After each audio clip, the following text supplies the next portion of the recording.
war is over, and the Reubenites, Gadites, and half-tribe of Manasseh finally return home to the east side of the Jordan. Joshua blesses them and reminds them, "Be very careful to obey God and love Him with all your heart." Joshua 22:5. But then, things take a dramatic turn. Before crossing back, these tribes will build a massive altar near the Jordan River. The western tribes see it and freak out. They think it's an act of rebellion against God. They prepare for war against their own brothers. Why?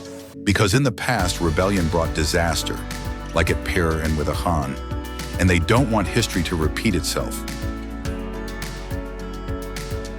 Before attacking, the western tribes send Phinehas the priest to confront them, but the eastern tribes explain, "No, we didn't build this altar for sacrifices. It's a witness between us and future generations." They feared that in the future, Israel might reject them for living across the Jordan, so they built the altar as a reminder that they all serve the same God.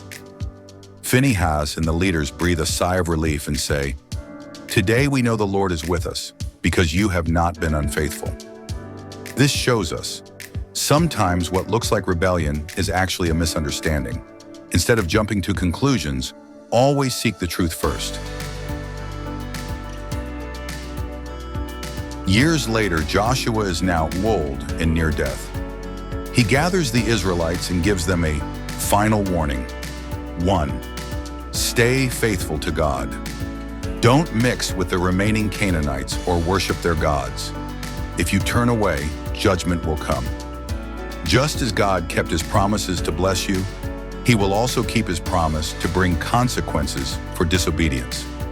Joshua reminds them, "Not one of all the good promises the Lord your God gave you has failed." Joshua 23:14.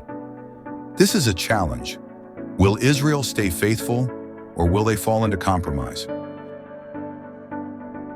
Finally, Joshua gathers all of Israel at Shechem for one last moment together.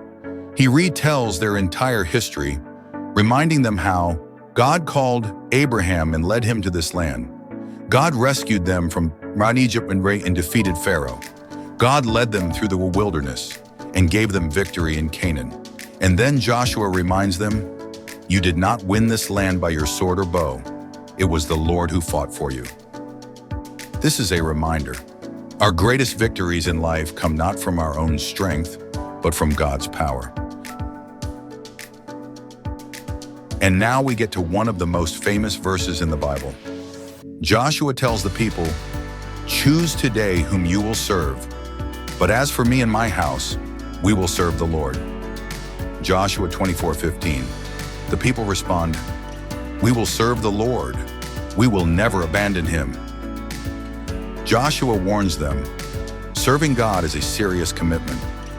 If they turn away, there will be consequences. But the people insist, and Joshua makes a covenant with them that day. After a lifetime of faithfulness, Joshua dies at 110 years old and is buried in the Promised Land.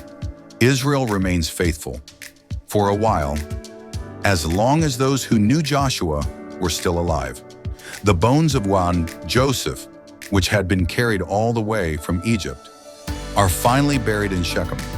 It's the end of an era, but the question remains, will Israel stay faithful to God, or will they turn away?